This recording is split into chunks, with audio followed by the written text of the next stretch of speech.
네, 수업 시간 시작하겠습니다. 여러분 안녕하세요. 재생과의 즐거운 공사 수업 오늘 다시 시작하겠습니다.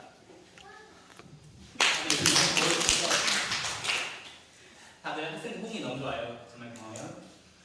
다들 요즘 너무 더우셨다고 생각하잖아요. 선생님도 그래서 지금 머리카락 자르고 왔는데 다들 더위도 심하시고 즐거운 수업 시간 해봅시다. 네. 네, 고마워요. 그러면 이제 먼저 출석을 불러볼게요. 자, 경웅이, 예. 오연이, 예. 네, 자 이제 출석 다 했고 본격적으로 수업 한번 시작해 보도록 할게요. 자, 오늘 우리의 수업 정돈대 한국사 2인데 저번에 저희가 이제 통일신라랑 발해 끝났었죠. 그렇기 때문에 고려의 통치체제와 국제질서의 변동 들어갈 거예요. 네, 시작에 앞서 이번 주에 저희가 뭘 했는지 혹시 기억나는 학생도 있을까요? 오연이, 네, 오연이 손 들었어요. 네. 그 원효 대사 했던 것 같습니다. 오연이 잘했어요. 정말 원효대사 이야기했었죠. 자, 오연대사가 뭘 했었죠?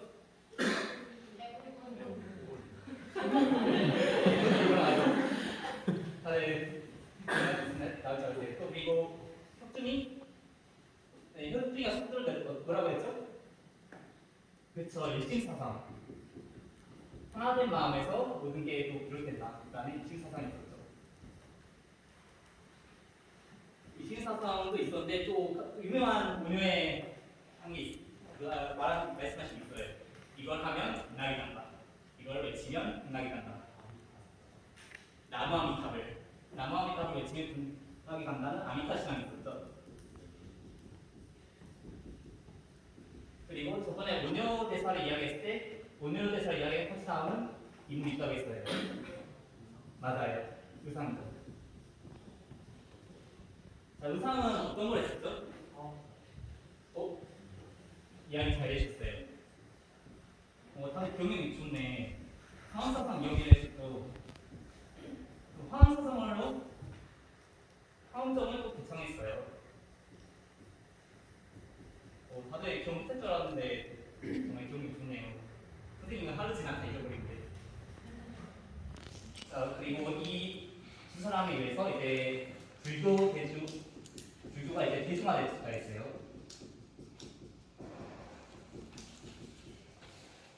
불교가 이렇게 대중화되었다 했고 이 사람들 이야기하면서 다른 걸 이야기했던 게 있는데 혹시 생각나는 게 다른 게 또 있을까요? 현성이 왕호 천축국전 이거 기억했어요? 왕호 천축국전 그쵸. 태초가 이제 중앙아시아와 인도의 그 다소 천축국을 돌아다니면서 썼다는 개인 이게 있었어요. 또 혹시 다른 거 생각나는 사람? 네, 맞아요. 저희가 이제 통일신라랑 발해 거의 끝나가지고 고려를 이제 들어가기 앞서 그 후 삼국시대를 좀 했었죠. 후 삼국시대를 했었는데 맞아요. 누구 기억나요? 궁예 나오니까 이제 또 견훤. 네, 다들 기억력이 참 좋네요. 궁예 견훤인데 이 사람들을 우리가 뭐라고 불러요? 호족이요, 호족.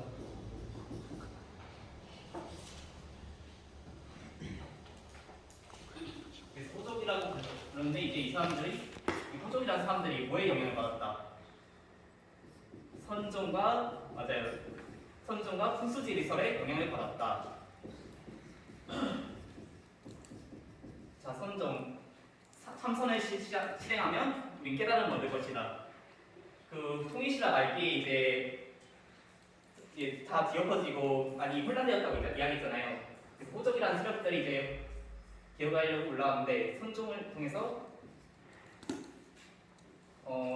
참선을 깨달아 이제 왕이 되자. 풍수지를 통해서 이 지역에서 왕이 나올 것이다. 이런 이야기를 하면서 우리가 후 삼국시대를 알려주고 그때 여기까지 다 했었어요.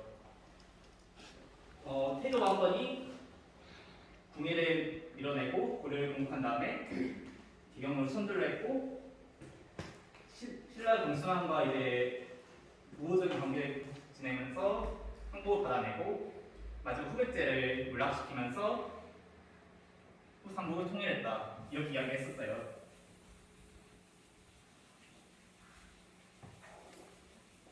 그리고 이 과정 중에 발해 유민들이 발해가 이제 거란에 의해서 멸망했다 했잖아요. 그래서 그 유민들을 들어가가지고 민족의 재통합을 이루었다 이렇게까지 했었어요. 다들 기억력이 참 좋네요. 그럼 이거에 이어서 오늘 학습 목표를 한번 다 같이 읽어봅시다. 자, 첫 번째 고려 초 호족 통합과 왕권 강화를 위한 시한 정책에 대하여 설명할 수 있다. 자, 두 번째 고려의 통치 체제에 대하여 설명할 수 있다. 마지막 세 번째 고려의 국제 질서 공동 대회에 대하여 설명할 수 있다. 다들 목소리 정말 좋아요. 자, 지금 이렇게 세 가지 학습 목표 읽어봤는데 오늘은 3번을까지는 나가기 어렵고 첫 번째, 두 번째까지 할 거예요. 여기 있는 키워드 호족 통합, 왕권 강화, 그 아래에 있는 통치 체제 오늘 잘 배워보도록 합시다. 자, 우리가 이제 후삼국 통일하고 태조가 이제 호족 통합 정책을 한다고 했잖아요. 호족들이랑 하는데 그럼 뭘 해야 돼요? 뭐가 있을까요? 여러분들 뭐가 생각나요? 어떻게 하면 호족을 통합시키는데 기여할 수 있을까? 오, 다들 말씀 잘 하셨어요. 결혼. 그렇죠.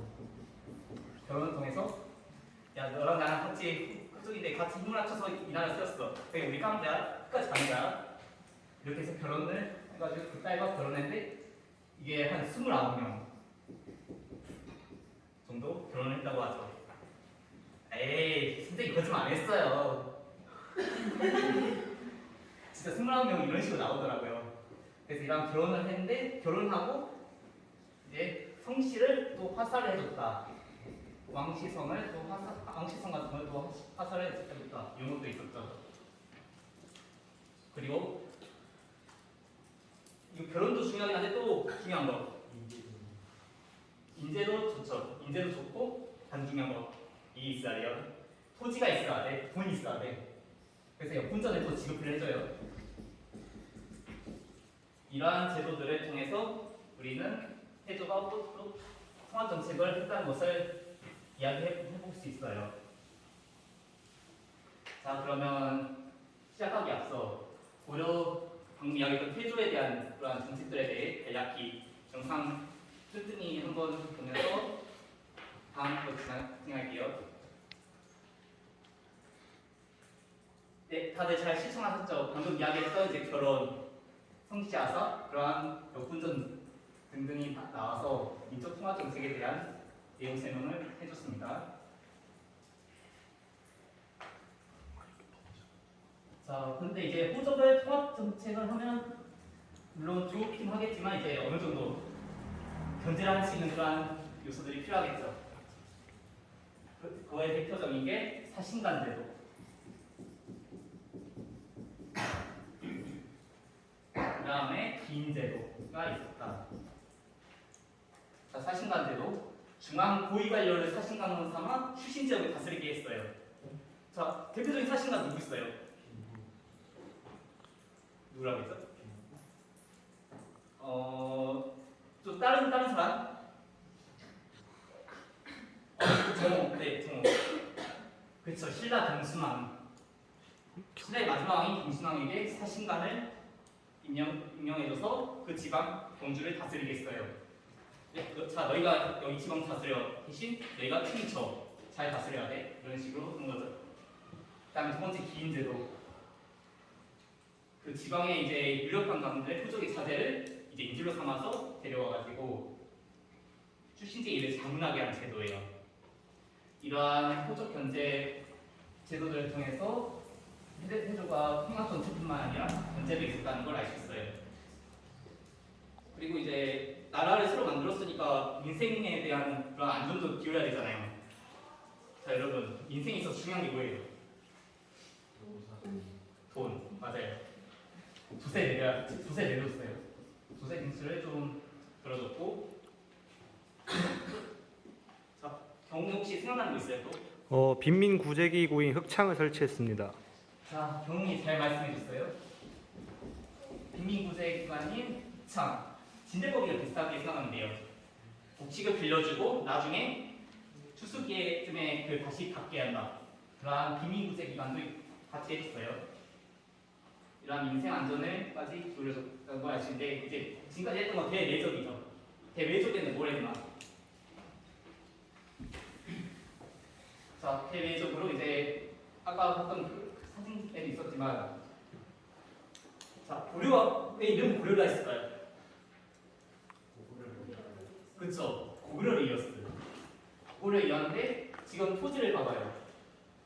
예전에 고구려가 가지고 있던 토지를 지금 신라가 통일하면서 상당히 잃었어요. 그냥 그거를 다시 그 지역을 다시 되찾는다 해서 북진을 북을 쳐 위를 쳐 쭉쭉 올라가서 청천간 그쪽에 안주쯤까지 이제 침범합니다. 그리고 거란을 또 적대시했는데 발해를 멸망시키고 같은 그 고구려를 이었다는 발해를 멸망시킨 그런 연구도 있었고 실제로 대표적인 사건이 있어요. 자, 이름 좀 어렵긴 한데 혹시 아시는 분? 만부교사 세입자예요. 방금 경학생 잘 말씀해 주셨어요. 이거 어떻게 알고 있지? 만부교 사건. 다른 말로 하면 낙하교. 요즘 이렇게 많이 불리더라고요. 거란에서 좀 우호적으로 지내자라는 의미에서 낙타 50마리와 그 사신 30명을 보냈는데 분노해가지고 사신들을 이제 다른 섬으로 유배시키고 낙타들을 전부 매달아서 굶어주기했어요. 이러한 만부교 사건이 대표적으로 거란과의 그런 사이가 좋지 않았음을 알려주는 사건입니다. 자, 아까 결혼을 많이 했다고 했죠. 그러면 만약 태조가 뒤로 가면 태조의 사원은 이제 어떻게 돼요? 잘 진행될까요? 분명 또 그렇게 많이 결혼했으니까 또 서로 치고받고 싸울 수 있지 않을까요?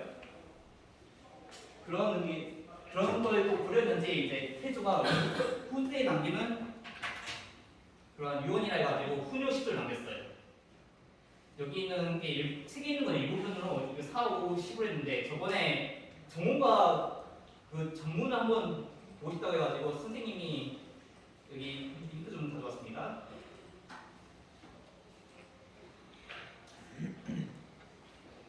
자, 훈요식조 여기 한국민족문화대백과사전을 이용했어요. 훈요식조 많이 됐는데 여기 뭐 이런 내용들 보면 왕에게 쓰는 마다들 왕의 성리지만 만일 마다들이 부처된 둘째 아들에게 둘째 아들이 그래야 되면 대영 형제 중에서 중망을 받는 자의 교통을 있게 하라. 이런 식으로 후대를 또 생각했다는 걸 알 수 있어요. 이런 내용들 보고 싶을 때는 한국민족문화대백과사전 한국사 데이터베이스도 이용해주면 좋습니다. 아무튼 이런 훈영 10조 같은 정책들도 있었다 라는 걸 할 수 있고, 하지만 이게 잘 되진 않고 서로 죽이고 세븐이 나기도 하는데 이게 브레이크가 걸려진 게 광종쯤이에요. 자, 광종 매우 중요해요. 자, 광종하면 대표적으로 노비안 거죠. 많이 생각나시죠? 노비안 거죠. 노비를 점검하고 조사한다. 잘 말씀해 주셨어요. 불법적으로 노비가 된 사람들을 해방시키는 건데요. 광종이 이게 왕공강화 정책이랑 한 이유가 여기에 있기도 합니다. 노비한 방법, 노비를 풀어줘서 양인으로 만든다. 이 노비라는 게 그 호족들의 자산 같은 거였거든요. 그럼 그 호족들을 어떻게 했어요? 시간이 지나면서 점점 군사력이 세졌겠죠. 그러한 군사력을 낮추고 왕권을 강화시키고자 이러한 노비한 방법을 진행했어요. 자, 두 번째. 그리고 한 가지 더 있는데 이 노비 같은 경우에는 그 소유물 같은 개념이에요. 그러니까 세금 안 냅니다. 그러면 만약에 늘 양이면 해방되면 어떻게 돼 있어요? 세금을 내겠죠. 잘 말씀해 주셨어요. 세금을 내면 이제 국가재정도 확보가 된다라는 장점이 또 생겼습니다. 자, 두 번째 과거제. 과거제 진짜 많이 나왔죠. 자, 과거제가 여러분 과거제라는 관리증용 제도가 언제까지 이어졌을 것 같아요? 몇 년만 이어졌을까요? 몇 년이었죠? 100년? 100년요? 고등학생이 몇 년인 것 같아요? 괜찮아요. 딱 생각나는 대로 감을 찍어보세요. 300년. 300년? 예. 좀 더. 자, 형성이. 거의 그렇게 말했는데 800년. 이게 거의 1000년 가까이 유지됩니다. 정확히 과거제가 폐지되는 건 1894년 가복이에요. 나중에 그때 폐지가 나오는데 이게 그만큼 1000년 가까이 유지되었을 정도로 정말로 길게 가는 제도예요. 근데 여러분들이 말씀하시기에 저 같은 경우에 예전에 광주에 한 20 몇 년 정도 재기했으니까 20년 정도 잡았는데 흑자 받았어요. 여러분들은 선생님보다 낫다. 그런 겁니다. 또 그리고 노비안국법 과거제를 한 다음에 이런 걸 하면 이제 호족들은 어떻겠어요? 증성이. 그렇죠. 안 좋아하죠. 안 좋아하니까 이제 왜 이거 뜯어야지 이런 식으로 계속 오리가 나온단 말이에요. 이런 공신과 호직 세력을 숙성하고 또 공보를 제정해서 그 소멸화시켜요. 그런 소멸화시킨 다음에 칭제 권원. 이제 황제를 칭하고 연호를 만든다. 그런 칭제 권원을 취해서 이제 황제라는 이름까지 나오게 됩니다. 국자적 연호는 이제 황조, 중풍 같은 것들이 있고, 개경을 황도라고 부르면서 또 황제국임을 칭했음을 알려줄 수 있어요.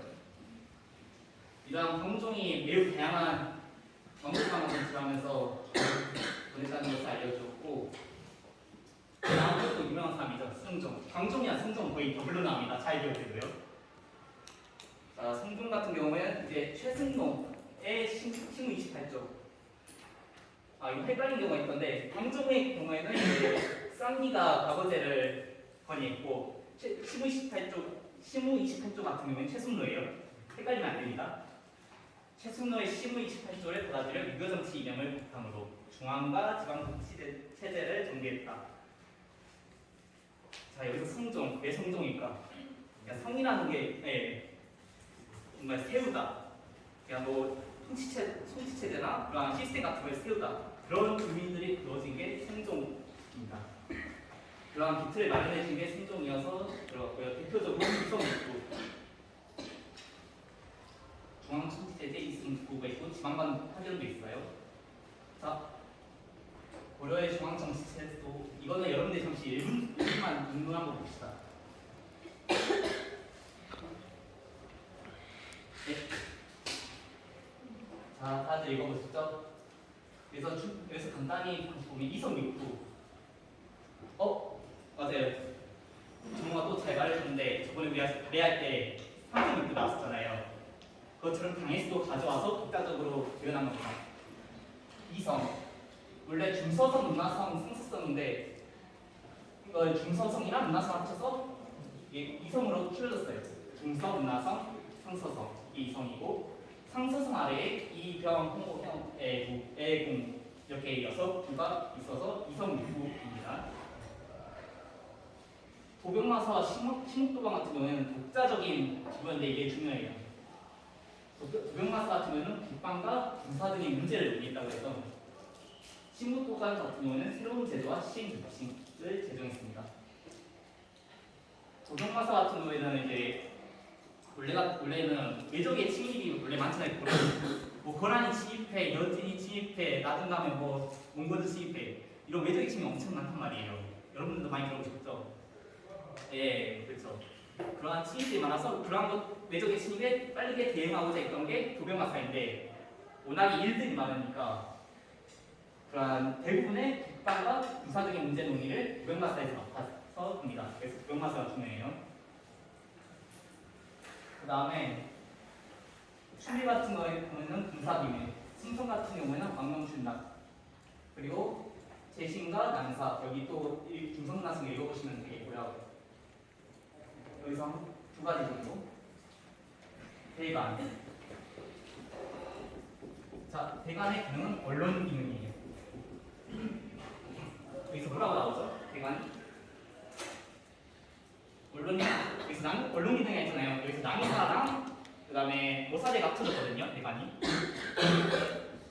이렇게 이해하시면 돼요. 여러분 어사하면 뭐가 생각나요? 뭐뭐 어사. 아멘이세요. 관리들의 감찰. 잘 말했어요, 우연히. 관리들의 감찰에 그러한 관리들이나 뭐 그런 잘못된 것에 감찰해. 그럼 낭사한테 말해. 낭사한테 말해서 이것도 왕에게 보고하고 건의합니다. 이렇게 구조가 된 게 대관이었어요. 그래서 대관이 언론 기능을 했다는 거. 또 한 가지 3, 4 이거 또 헷갈려요. 헷갈리는 사람들 많아요. 3, 4 같은 경우는 고려랑 3, 4 조선 둘 다 있어요. 근데 여기에선 기능이 다른데 그래서 고려의 3, 4는 회계랑 재정이 나왔어요.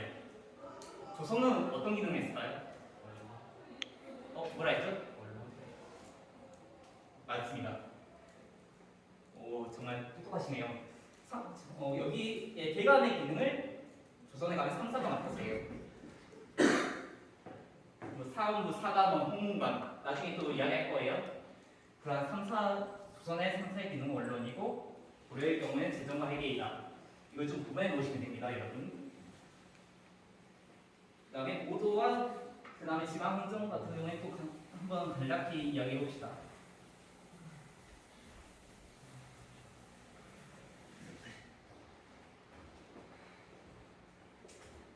자, 성종이 지나서 현종쯤에 이제 오도 양기가 세워져요. 서해도, 교주도, 양강도, 경상도, 전라도. 에이, 이건 전부 다 외우실 필요 없어요. 사람들이 외우기 힘든데. 네, 이런 오도 양기라는 체제가 있었다라고 좀 생각을 해주시면 됩니다. 여기 성경 같은 경우에는 개경, 서경 같은 게 이제 국진학이 있던 김사기주 그런 거고, 동경, 경주 이제 신라 그 경주죠. 이걸 성경이 있던 이유는 풍수지리에 영향을 받아서 이게 이렇게 하는 게 좋다라고 했다고 합니다. 성경이 있었고 그 안에 오도와 양기가 있었다. 오도와 양기가 있었는데 아까 성종시기에 지방간 파견됐다 했잖아요. 지방간이 그때는 12목에 파견되었는데 이 12목이라는 건 이때 전체에 보내준 게 아니에요. 한마디로 이게 지방에 다 지방간이 보내준 건 조선이 되었습니다. 그렇기 때문에 주연이 지방간이 보내진 곳, 소편이 그러지 못한 곳, 그 다음에 특수행정 구역인 향, 부고, 그치, 소 이렇게 나눠져 있어요. 지방간이 보내졌는데 여기는 안 보내졌어. 그럼 어떻게 해야 돼? 성종시기에 호족을 향리로 만드는 향리제가 있어요. 그렇기 때문에 향리의 도움을 받아서 여기에 간접 통치를 했다.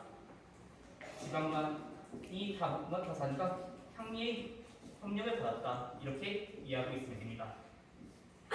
지방간은 주연을 주되게 했고 향리의 도움을 받아서 나머지를 20개 했다라고 생각해 주시면 되겠습니다.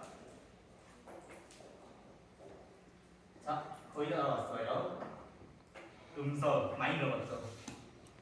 조상의 음을 받다, 공을 받다. 그냥 조상의 그런 덕을 봐서 고위관직에 올라가고 음서대, 또 토지를 받고 공납전 그런 게 있었어요. 이건 좀 귀족 측에서 나온 이야기로 과거제가 또 시행되잖아요. 공정 때 국가, 작가, 승가 관료로 가는 게 보통 문과에서 가야 하는 겁니다. 경호학생 재술과는 그러면 뭐 하는 곳이죠?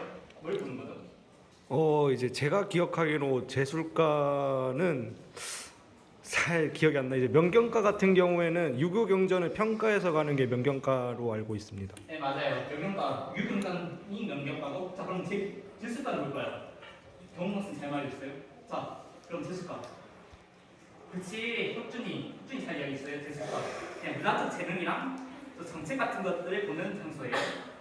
이런 게 문과고 작가, 기타 다른 것들을 본다. 뭐 법률이나 회계 같은 실용적인 것들을 갖다가 생각하면 됩니다. 그런 게 작가고 승과 그 승려에게 이제 승계를 줘서 오는 승가가 있었어요. 이건 또 교리가 나눠져서 교종이나 선종이나 나오는데 승가까지 있었다라고 생각합니다.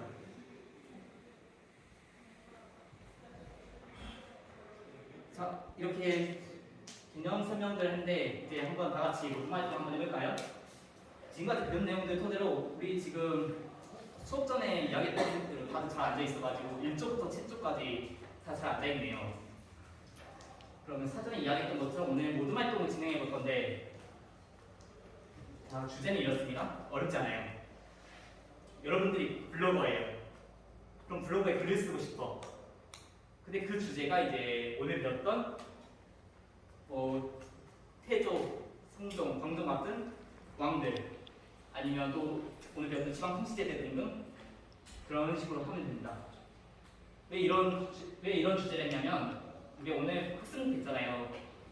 민족 오늘 호족 통합정책 또 왕권 강화 그다음 통치제도 정비 이런 것들 여러분들이 한번 다시 되새기기 위해서 여러분들이 한번 다시 생각해보고 어떻게 구상하여 볼 수 있을 것인지 여러분들에게 한번 생각을 해보면서 베스라는 의미입니다. 자, 좋은들끼리 각자 이야기를 해봐서 한번 해봅시다. 저는 뭐라고 있어요? 네, 다 같이 이야기해서 지금 태조 관련해서 하고 있구나. 네, 태조 관련해서는 그렇게 하시면 돼요. 네, 너무 뒤에까지 광주까지 이어서 가지 말고 딱 태조까지만 해도 됩니다. 전부 다 할 필요 없어요. 네, 혁준이 열심히 하네. 매번 또 열심히 하긴 한데 오늘 더 열심히 해요. 기사용신료? 네, 그렇게 하고 싶으네요. 성실 상관없습니다. 블로그에 구상한다는 거니까 여러분들이 하고 싶은 대로 하시면 돼요. 자, 이제 한번 모든 활동 끝났으니까 발표 한번 해볼까요? 자, 해볼 사람 있을까요? 네, 여러분들 모든 발표자를 선정했을 테니까 한번 발표를 해봅시다. 정호. 네, 1조에서 발표해주세요. 아까 태조 물어봤던 게 이런 거군요. 태조에 관련된 이제 그 호족 통합 정책에 대해 한번 또 기획문을 써보고 싶다. 그런 식으로 해서 무엇을 했는가 그걸 좀 더 깊게 탐구하고 싶다라는 의견이 나왔습니다. 네, 다음 3조가 또 손들었어요. 3조 같은 경우는 이제 성종의 시무 28조. 시무 28조, 그러네요. 여러분들 잘 찍어주셨네. 선생님이 시무 28조 깊게 안 들어갔죠. 단락만 했잖아요. 여러분들 그걸 좀 깊게 탐구하시면서 구상해 보시는 거군요. 1조의 그 시무 28조에 어떤 내용이 있고 이게 어떤 걸 의미하는가. 잘하셨어요. 선생님이 거기까지 생각 못했었는데 다음 시간에 선생님이 시무 28조 관련해서 좀 봐줄게요. 마지막 7조? 네, 10조 힘있게 합시다. 네, 10조 잘 발표해 주셨어요. 10조 같은 경우는 이제 직접 그림을 그려가지고 아까 5조 양계 너무 보기 복잡하다고 하셔서 그걸 다른 사람들이 쉽게 알 수 있게 분리해가지고 5조 양계가 어떻게 해서 생겼고 이걸 어떻게 구분할 수 있는지 그런 것들 블로그에 담아보고 싶다고 써요. 네, 구상들 다들 잘 해주셨습니다. 자, 마지막 이제 형성평가예요. 오늘 어렵게 생각하지 마시고 오늘 배웠던 것들을 다시 되새겨본다라는 느낌으로 형성평가를 풀어봅시다. 네, 다들 잘하셨죠? 네. 네, 그럼 1번부터 해볼게요. 자, 왕권이 취한 호족 통합 정책과 통치체제에 대한 설명으로 옳은 것. X는 O로 표시하고 아닌 것은 X로 표시하라. 자, 처음 한번 볼까요? 왕건은 긴 제도를 활용하여 중앙 고위 관료를 기인을 삼아 출신 지역을 다스리게 했다. 여러분 어떤 것 같아요? 네, X예요. 모든 학생 잘했어요. X인데 왜냐하면 기인 제도가 아니니까 사신관 제도를 해서 사신관 제도를 통해 중앙 고위 관료를 기인이 아니라 사신관으로 삼아 그 출신 지역을 다스리게 했어요. 자, 두 번째. 왕건은 왕권 방어를 위해 노비 안건법을 시행하여 불법적으로 노비가 된 자를 해방하였다. 자, 맞을까요? 왕건? 왕건은 왕권 강화를 위해 노비 안건법을 시행했다. 그쵸. 뒤에서 혜성이가 또 아니라고 고개를 잘 흔들어주세요. 왕건이 아니죠. 광종입니다. 두 번째. 이건 다들 금방 쓰셨을 거예요. 황종 최순거의 글씨 시문 18조. 시문 18조 잘 적어주고요. 자, 그 다음에 원문은 국방과 군사 등의 문제를 논의하는 고려의 독자적인 정치기구. 잠깐 중요하다 했었죠. 우리 학생이 또 잘했어요. 도병마사. 도병마사가 독자적인 정치기구로서 신국도와 같이 존재했다라고 이야기했어요. 마지막 세 번째. 고려는 중국의 제도를 실정에 맞게 받아들여 중성문화성과 성서성, 육부를 중심으로 중앙정치 체제를 운영하였다. 이건 그냥 이성육부에서 운영해서 이거에 옳은 것을 고르라는 거예요. 자, 여러분 몇 번 하셨어요? 그쵸, 1번으로 하셨어요. 1번 맞습니다. 이성육부에 도경마사, 신국도와 같은 독자적인 정치기가 있다고 바로 위에서 또 나왔었죠. 1번이 맞고요. 2번 같은 경우에는 우리가 통일신라 부서당 시점은 이제 통일신라에서 나왔잖아요. 그래서 이건 아니고 오경. 자, 오경 15부 62주 아래죠. 3번 아니에요. 그래서 4번 의정부와 육조 같은 경우는 아직 안 배웠어요, 여러분. 조선시대에서 배울 겁니다. 나중에 조선시대에서 해보는데 이건 맞잖아요. 마지막 5번 이거는 여러분들이 잘 해석했나 한번 배워보는데 사업부 사단은 홍문관의 삼사는 고려시대가 아니라 맞아요. 조선시대이다. 그래서 아니다. 이렇게 문제를 해주고 자, 오늘 했던 것 정리하면 오늘 학습 목표에 맞게 태조, 그 다음에 광종, 성종, 현종까지 그 왕국 태조 그러한 호주 통합 정책부터 해서 왕권 강화 그리고 통치체 정비 이렇게 배워봤습니다. 여러분들 이 모든 활동을 하면서 또 잘 되시겠다고 모든 활동과 형성평가 활동에 잘 되시겠다고 생각을 하고 있고요. 다음 수업에서는 아직 못 배운 아까 3번 다음 시간에 진행할 거란, 송, 여진 이러한 계획적인 관계는 어땠을까? 우리 다 같이 한번 이야기를 해볼 겁니다. 수업 끝나면 반장은 학생들 형성평까지 거둬서 쌤한테 가져다 주고요. 자, 오늘 다들 열심히 듣느라 고생 많았어요. 그래서 쌤이 다들 열심히 하니까 이렇게 하나씩 먹으라고 이렇게 가져왔거든요. 자, 하나씩 나눠 먹고 만약에 남아있는 경우는 옆에 있는 학생들한테 돌리고요. 남아있지 않은 학생들의 경우에는 이제 선생님한테 와서 더 가져가시면 됩니다. 하나씩 넣어서 나눠 먹으면 돼요. 네, 그렇게 하시면 됩니다. 자, 그러면 모두들 오늘 또 고생들 많으시고 거의 하지 않게 다들 즐거운 시간 즐기고 계세요. 이 다음에 수업 시간 마치겠습니다. 감사합니다.